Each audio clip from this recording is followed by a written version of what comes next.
Welcome everyone. My name's Amy Posner, and I'm teaching this class on Jewish folklore. We're going to be covering folklore, folk tales, book and mices, all different things. My understanding it's a 13-session class, so we'll be going for quite a while. There's so much interesting material to cover. I've been spending the summer, honestly, folklore is not my area of expertise. I am the Hillel director at the College of Staten Island, so I work with young adults. My education is at the Jewish Theological Seminary at the Davidson School of Jewish Education. And my first love after education is history. And up until now, most of the classes that I've taught here at the JCC have been about history. And folklore, particularly through the lens of the Jewish woman. And folklore is just another element of history that is really adds the richness and the underpinnings of what culture really is. The stories without folklore and folk tales and the ideas and the imaginations of people, for those of you over there, forgive my back, are just mere facts. But it's the folklore that adds a little bit of that special flavor and that special spice to it. So today, today's course is going to be an outline of what is folklore, what is Jewish folklore in particular, what are the themes most prevalent in Jewish folklore, and start my notes, I don't want to forget one thing I said. Oh, themes and what are the genres, and where do they come from? So, what is folklore? What are the themes? What are the genres? And where does folklore come from? It's a very multicultural art form. So, to start off, I want to read you all a little bit of something. As we will find, Jewish folklore has lots of different iterations. Very often, it can be kind of funny or tongue-in-cheek or making fun of ourselves. So here's a little story just to get us started and in the mood. Okay? And by the way, there is not all that much literature on folklore. I found when I was researching. This book was printed in the 1940s, and it's one of the first really good compilations of Jewish folklore from all around the world. And then there is also a recently done translation of Chaim Nachum Bialik's work, Sefer HaAgadah, which is huge. I'll bring that in next time. And then there are some smaller books that I've done some research in. But this one's a great one for a good compilation. So if you might have it on your shelves. I actually found this. It was on my parents' bookshelf, The Treasury of Jewish Folklore. So it's edited by Nathan Osterveld. Okay, so just to get us in the mood. This is called It Was Obvious. A Talmudic scholar from Mamaresh was on his way home from a visit to Budapest. Opposite him in the railway carriage sat another Jew, dressed in modern fashion and smoking a cigar. When the conductor came around to collect the tickets, the scholar noticed that his neighbor opposite was also on his way to Mamaresh. This seemed very odd to him. Who can it be, and why is he going to Mamaresh, he wondered. As it would not be polite to ask outright, he tried to figure it out for himself.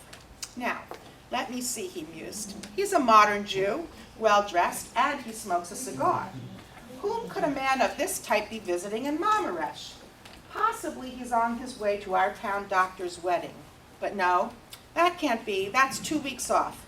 Certainly this kind of man wouldn't twiddle his thumbs in our town for 2 weeks. Why then is he on his way to Mamaresh? Perhaps he's courting a woman there. But who could it be? Now let me see. Moses Goldman's daughter Esther? Yes, definitely, it's she and nobody else. But now that I think of it, that couldn't be. She's too old. He wouldn't have her under any circumstances. Maybe it's Heike Wasservogel. Phooey, she's so ugly. Who then? Could it be Leah, the moneylender's daughter? No, what a match for such a nice man. Who then? There aren't any more marriageable girls in Mamaresh. That's settled then, he's not going courting. Well, what brings him? Wait, I've got it. It's about Motul Khan's bankruptcy case. But what connection can he have with that? Could it be that he is one of the creditors? Hardly. Just look at him sitting there so calmly, reading his newspaper, smiling to himself. Anybody can see that nothing worries him. No, he's not a creditor. But I'll bet it has something to do with that bankruptcy. Now, what could it be? Wait a minute, I think I've got it.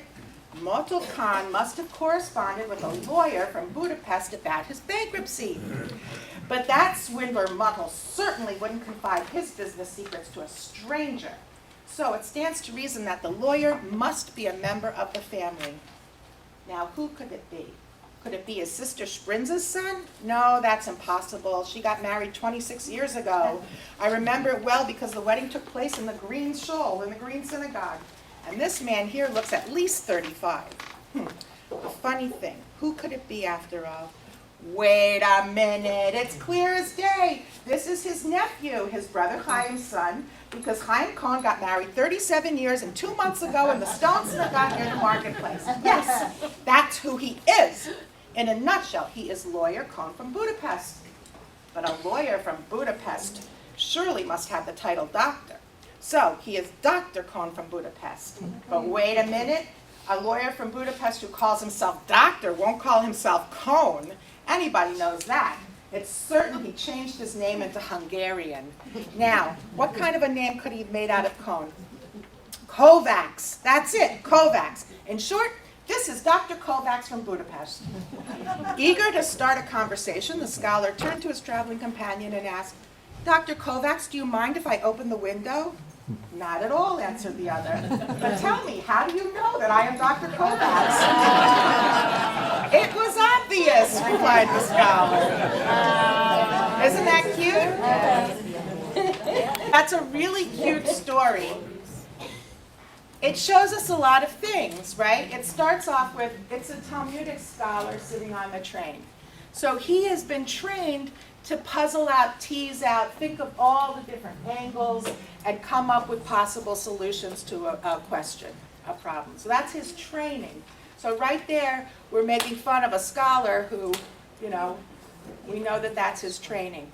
Second piece of it, it's obvious, as the story said, it was obvious. He knows the business of everybody in his village, right? Everybody in the town, he knows when everybody got married and probably when they all went to the bathroom. So Jewish folklore is very indicative of the historical experience of the Jewish people. Much of it, and what we're going to actually ultimately study today, is rooted in biblical resources, in Torah, Tanakh, which is the Jewish Bible, the Hebrew Bible, and also in the Talmud, and also in something called the Midrash. So I want to start out by just giving an overview of what are those things. So the Tanakh, the Jewish Bible, is made up of 3 books. In Hebrew, they're called Torah, Nevi'im, and Ketuvim, which is Torah, the Bible, prophets, and writings.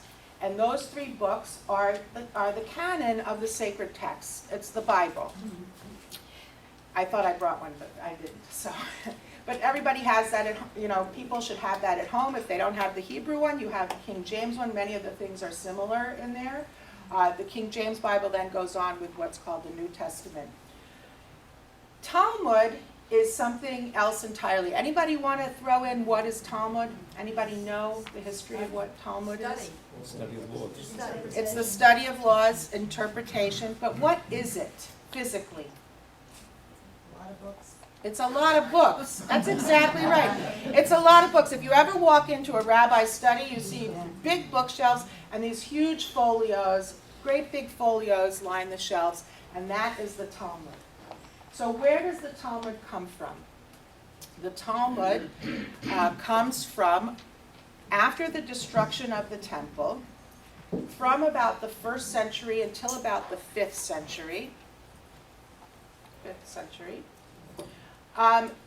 a group of scholars gathered together and tried to collect up, over that period of time, rabbis, collect up all the oral tradition of the Jewish people.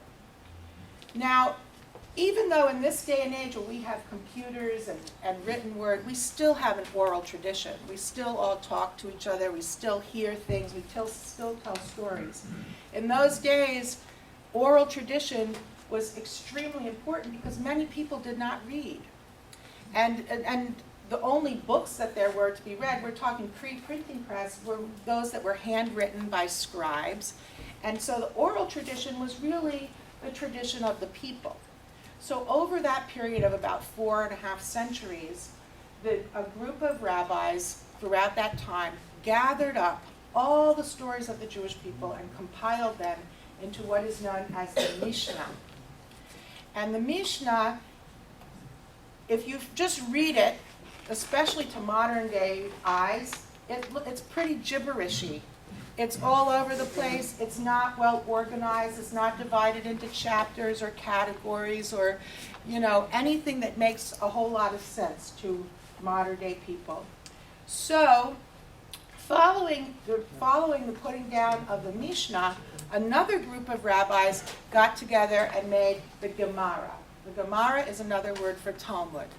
And basically, over the centuries, they studied and studied and studied and studied and teased out all the meanings of the Mishnah, all the categories, organized it as best that they could, and wrote it all down around the Mishnah.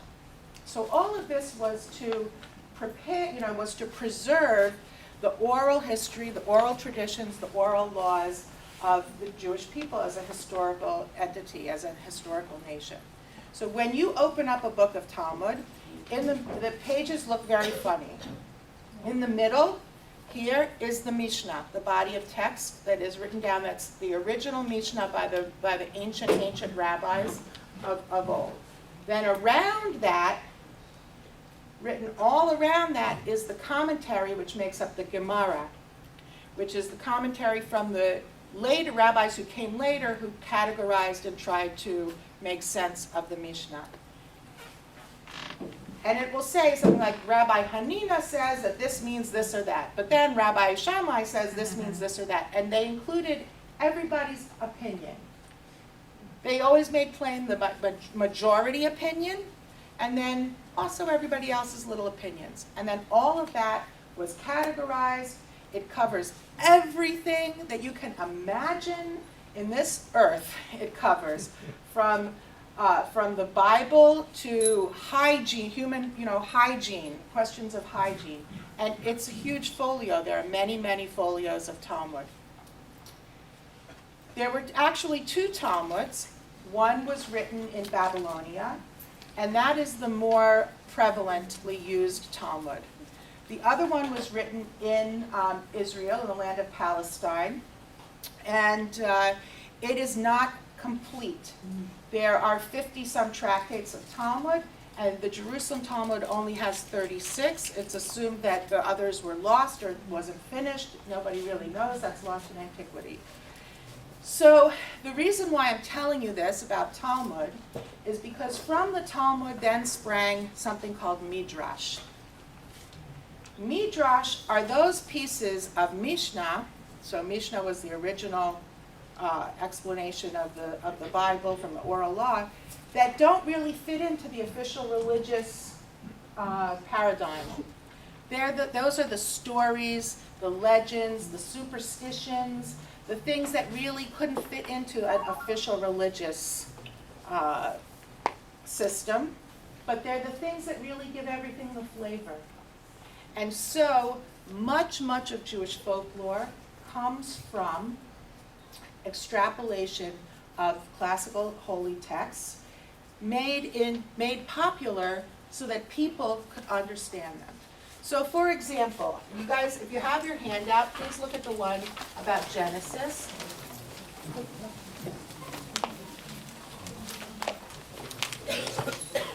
in the beginning,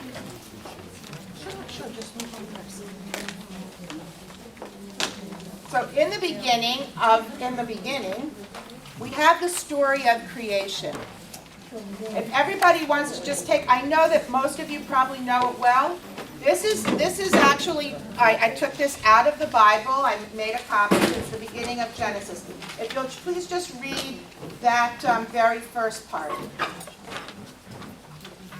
The very beginning of Genesis says, "In the beginning God created the heaven and the earth.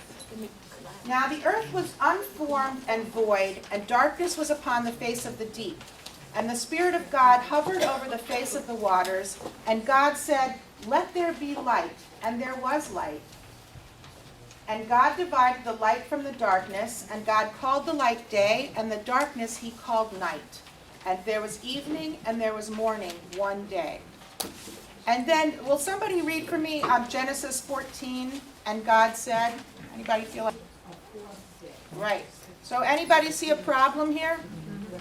What's the problem? Separating light and dark earlier than he's creating the things that cause. Exactly right. Starts out by saying, but there was light and it was good and there was night and day. But God did not create the sun and the moon and the stars until the fourth day. Now that's a problem for the rabbis, okay? They're like, how can that be? What does this mean?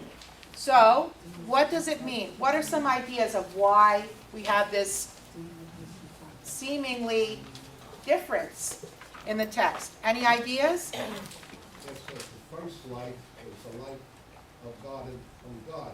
God was the first light. The heavenly bodies came afterwards in the fourth day. Okay. Anybody else? What's your name? I'm sorry. Roger. All right, so what Roger said is actually pretty much what the rabbis decided. That first light, that's the holy, glorious light. That's what the rabbis called the primordial light, the first light, the light that is incomprehensible to all of us. The light that was created on the fourth day are the sun, the moon, the stars for this physical earth. But that light, the very first light, that's the light. And we have little pieces of it here on earth, but we don't have the light. Now what happened to this light if we don't have it here on earth? Any ideas? It went to heaven. Yes, they say it's in heaven. Any other ideas? So there is a story. What happens is that the rabbis create stories, midrash, which then become folklore and folktale. There is a story that some of that light, some of that primordial light, was captured in vessels. And when God finished with the creation, those vessels broke. And bits of that light were scattered all over the universe. And so the Jewish people have the task of slowly putting back together that light. And it is said that, and that's what's called, the Hebrew term is called tikkun olam, or repairing the world. It's that actually refers to a Kabbalistic midrash, a story about gathering up the bits of primordial light that were blown up all over the world to create a world of perfect holiness. And when those pieces are all put back together, we'll have a world of perfect holiness. The Messiah will come and once and for all, and we will have the time of God's kingdom on earth. So it's from little bits like that, which are found all throughout the Bible, that these kind of stories and folklores were started. So in your packet, everybody will turn. Tales from some stories relating to the creation. So anybody feel like reading the first tier? It's just this part, not this part about falsehood and wickedness, just this paragraph right here. The first tier. Go ahead, but you gotta be loud. Oh, the first tear. After Adam and Eve had been banished from the Garden of Eden, God saw that they were penitent and took their fall very much to heart.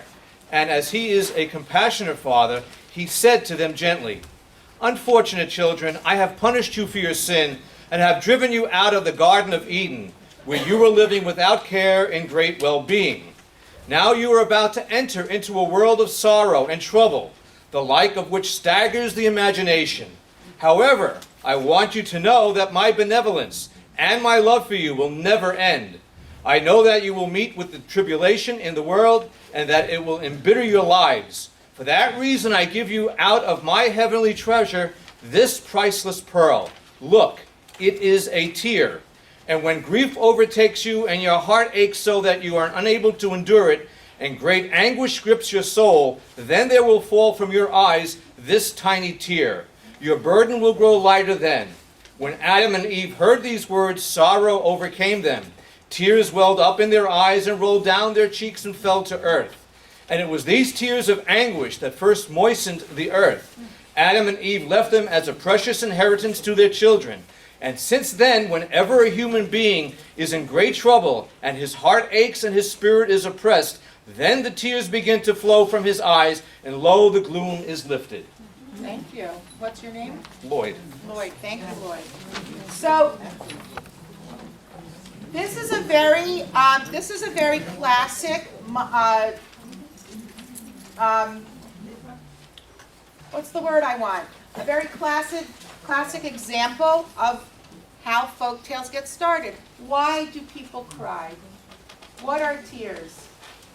People didn't have the medical knowledge that we now have, and we know about, bodily secretions and all of that. People saw tears. Why are there tears? Where are they coming from? So people made up stories to explain things like that. Why there are tears. People made up stories to explain things like, to embellish and add and to make life a little bit more understandable. Because it is a mystery when you think about it. How are we all here with our fantastically functioning selves?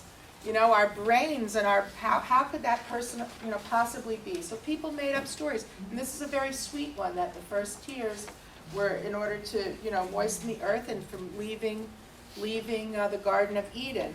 And it is true that if after a good cry, you usually feel better when something's hurting you and upsetting you. So another folk tale. Turn to where it says chapter 1, Adam and Eve. But I think that you can see that on first blush, when you're reading this, it sounds to you like it's the story straight out of the Bible, right? It seems like, well, this is the Bible story about, the creation and about Adam and Eve. But the more you read it, the more you see that in between the bare bones, because the story of creation in the Bible is actually, very brief. It says just a few things. The bare bones have been filled in. They've been filled in with and embellished to make it be a more complete story for people. So rather than this just being a simple Bible tale, this is actually a piece of folklore. This is a story because it says things like,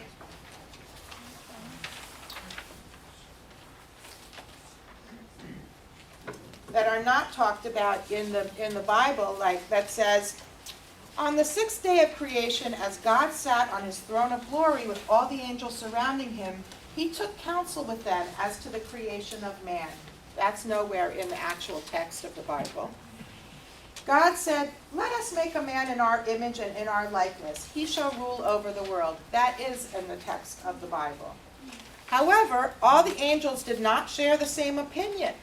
The angel of loving kindness said, O Lord, do create the man who will do kind deeds in the world.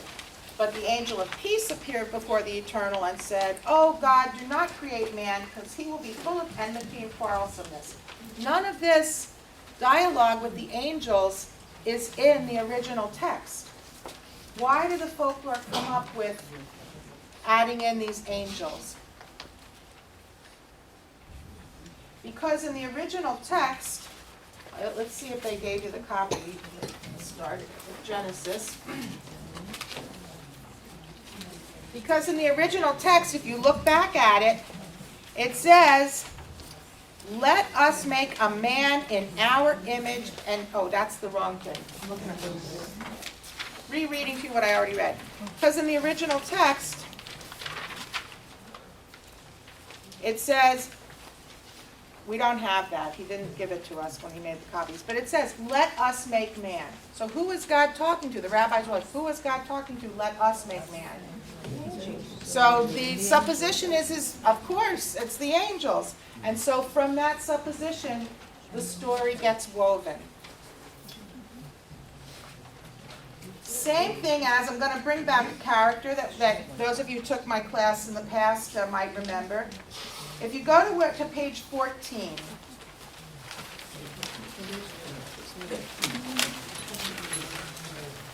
it talks about Adam getting to name all the animals.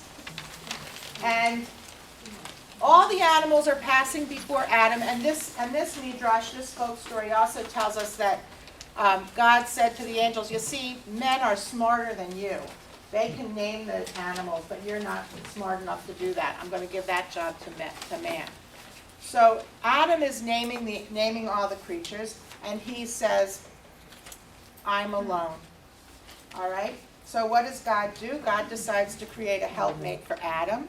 He caused, in this story, caused a heavy sleep to descend upon Adam, and while he slept, God took one of his ribs and formed woman out of it.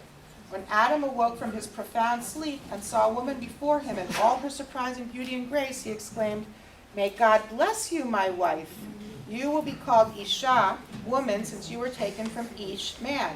And he named her Hava, Eve, meaning she would be the mother of all living. So, in the Bible, we have it twice, and I'm sorry, they didn't give the second piece of the Genesis story. We have it twice. When God creates man in the Bible, do you all have it? Maybe I just don't have it. I think if you flip it. Okay, let me see your back. Oh, have it there? Of Genesis? Oh, good. Okay. Oh, great. All right, I didn't have, my copy didn't have the back. Okay, so.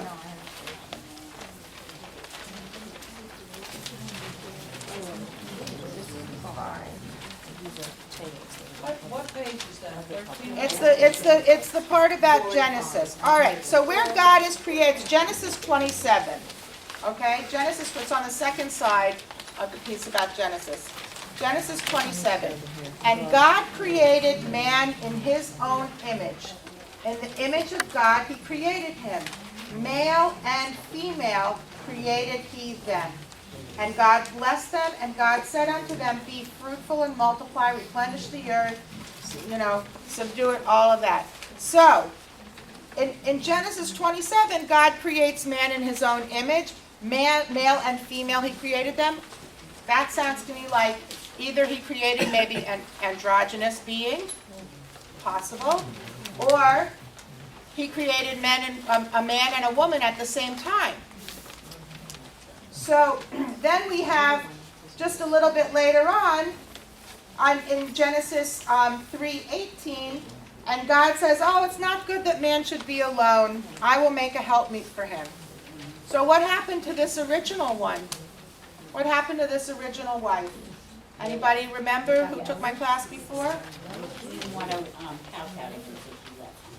Oh, that's right. She didn't want to be his. She wanted him to command her. Right. So there's a legend, the legend of the story of Lilith, and you have that in your packet too. I'm not going to go into reading all the legends, but in brief, the legend, the folk tale that comes out of this dichotomy in the biblical text is that of Lilith. How can it be that the sacred text, given by God, has all these dichotomies? You have to come up with, people have to come up with ingenious ways to explain it. So Lilith, who is this first one? They say her name was Lilith. And Lilith, created at the same time as Adam, did not like it that Adam was bossing her around all the time. He took it upon himself to be, the one in charge. She did not care for that attitude. It also upset her that every time they made love, he had to be on top and she on the bottom. This is what the legend says. She didn't like it. She was like, we need to mix it up a little bit. It's not fair. Because it means that you're the one always in control. I mean, it's funny to think about it, but it means that you're the one always in control. What? She was ahead of her time. Maybe. Every generation thinks they invented sex, but obviously it's not true. So, she was ahead, she was not happy, and so the legend says that Lilith left. She flew away in a rage and left the Garden of Eden. Now Adam was alone, and after, he was alone, even though he fought with his wife night and day. He wasn't happy. He missed a wife. He wanted her to come back. So God sent the angels, 3 angels, and their names they have funny names. It's in the packet that I gave you. You have Lilith information.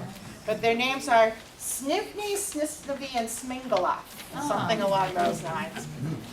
Those 3 angels are the angels of healing. And God sent those 3 angels after Lilith. Where did they find her? They found her living in a cave alongside where the Dead Sea is now. In those days it was a much bigger sea. It's dried up a lot now. They found her living in a cave there. Anybody who's ever been there knows that's desert, hot, kind of stinky, smells like sulfur because of all the minerals in the Dead Sea. Found her living in a cave there, and what's she doing? She's consorting with the devil. And the devil is a much better lover than Adam, apparently. And she's having a grand old time, and every day she's delivering 100 babies, demon babies. She was a busy and she said to the angels who went to go get her and bring her back to Adam at the Garden of Eden, no, I'm not going back there. I've had it with him. I'm not, that's it. It's over. She refused. So because she refused, God punished her. And her punishment then was to become a demon herself. And as a demon, her job was to steal away babies in the night. And so when a baby would die in its crib or die in birth, it was blamed on Lilith. And she had another job also. She was a succubus. A succubus is a demon who visits men at night when they're sleeping alone and causes, it's embarrassing to say, but causes men to have sexual dreams and desires in the night.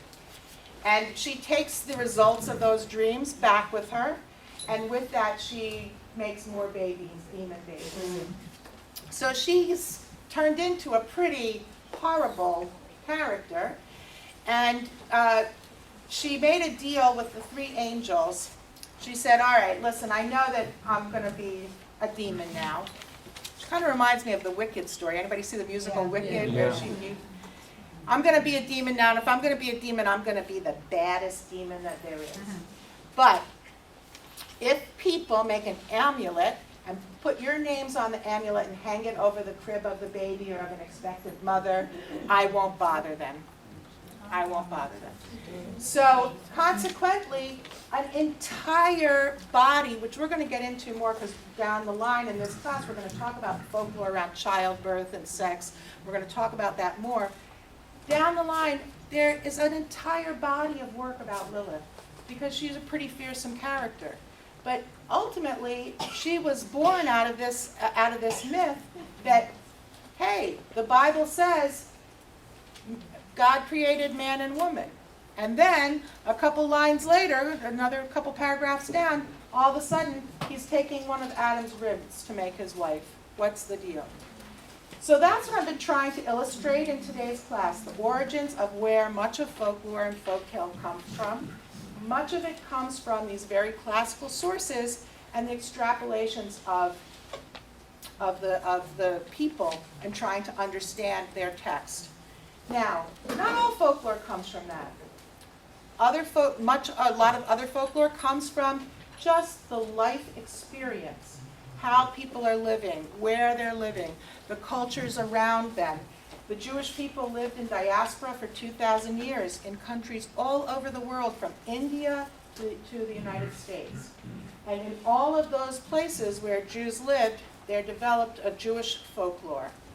What's surprising about it, or maybe not surprising, is that even though there might be a tale that cropped up in India and was told by Indian Jews, that very same tale might have cropped up in Poland. A variation of it, but very similarly told by Polish Jews. Why? Any ideas?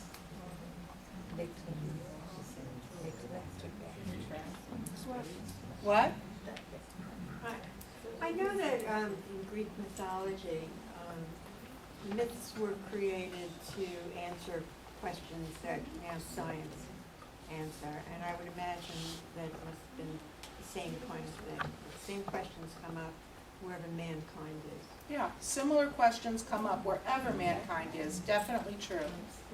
And also because for Jewish folklore in particular, there still was a shared history and a shared religious tradition and shared classical texts.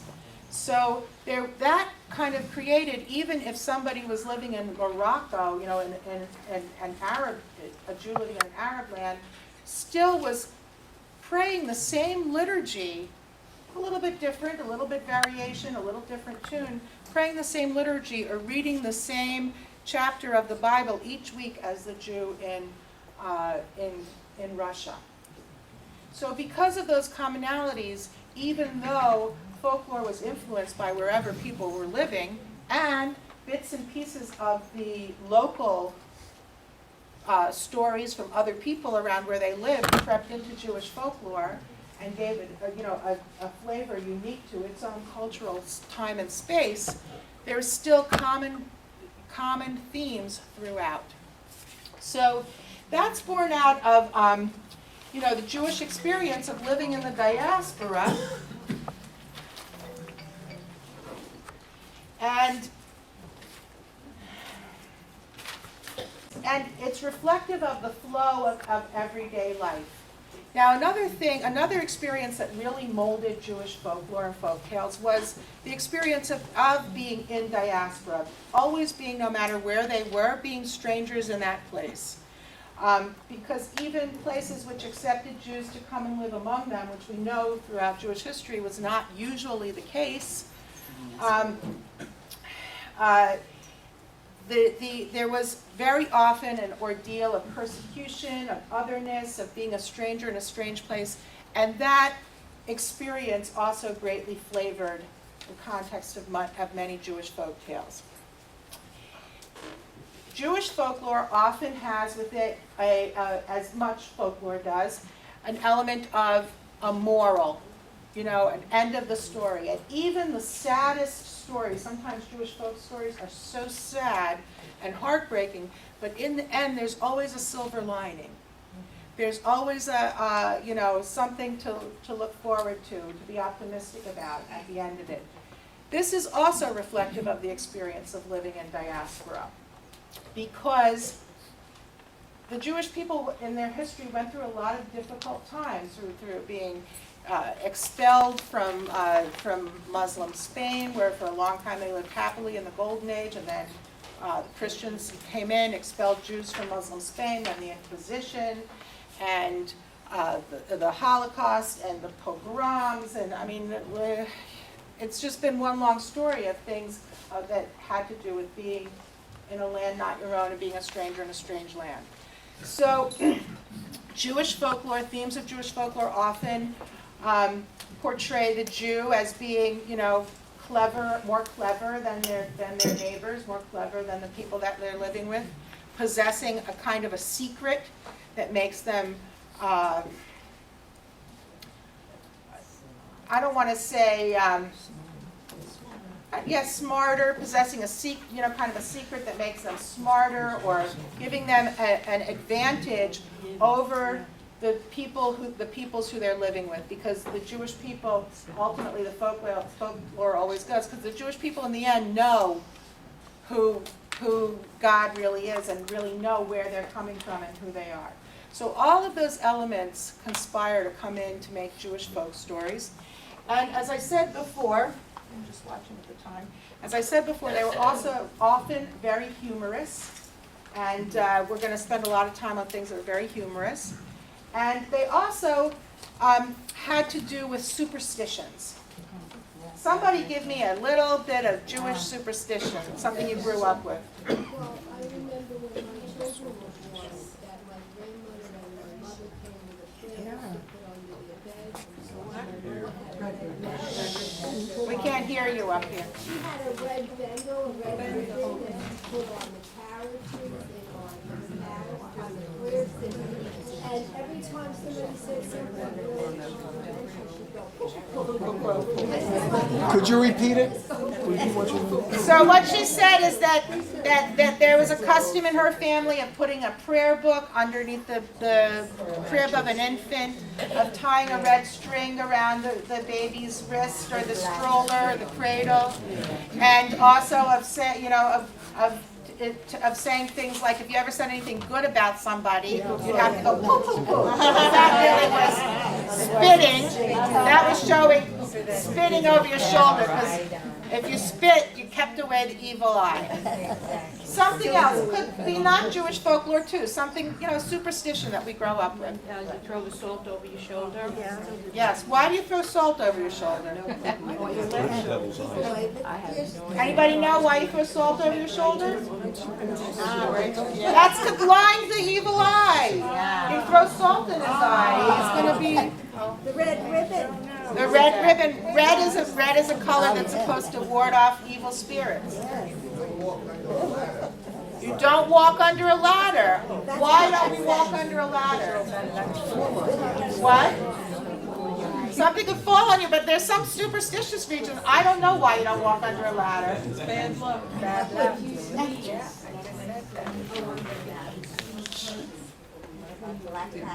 If you sneeze, you pull your ear. I've never heard that one.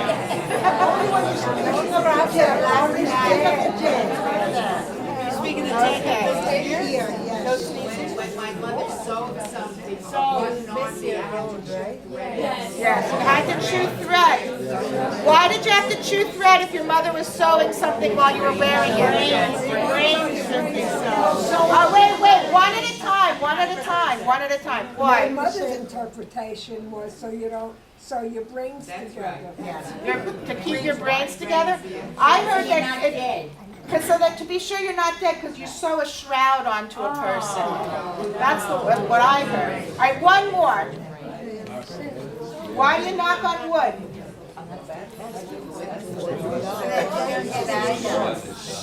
That was Jesus died on the cross. Right. And a Jewish person should never say that. That's right.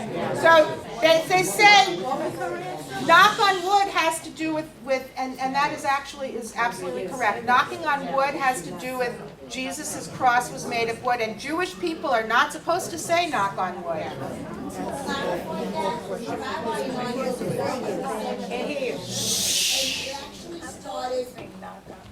A long time ago with the tribes that didn't have any scientific basis for anything, anthropologically speaking.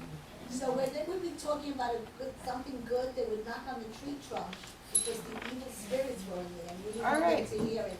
So that's how it really started. Well, and that brings a very good point, because another way that folklore, another theme that gets woven into folklore is very ancient pagan themes. For instance, Lilith, who we just spoke about. Lilith, if you really dig deep into Lilith, you find that she was an Assyrian demoness from, way back. So the story of Lilith was kind of adopted into other folklores. And so it's the human experience. And so Jewish folklore is a part of the human experience. It's all woven together. It's part of what makes us interesting, It's our imagination. It's an art form. And Jewish folklore, in fact, is often called an art form because for a long time Jews did not make the fine arts or material arts because of prohibitions against creating a likeness of God. And so the written word is often referred to as Judaism's greatest art form. So I want to read you one more little snippet today before we go. This story is called "He Should Have Taken More Time." The rabbi ordered a pair of new pants for the Passover holidays from the village tailor. The tailor, who was very unreliable, took a long time finishing the job. The rabbi was afraid that he would not have the garment ready for the holidays. On the day before Passover, the tailor came running all out of breath to deliver the pants. The rabbi examined his new garment with a critical eye. "Thank you for bringing my pants on time," he said, "but tell me, my friend, if it took God only 6 days to create our vast and complicated world, why did it take you 6 weeks to make this simple pair of pants?" And the tailor replied, "But Rabbi, just look at the mess God made, and then look at this beautiful So with that, I'll leave you for today. Okay, thank you all. And I promise you we're gonna have fun.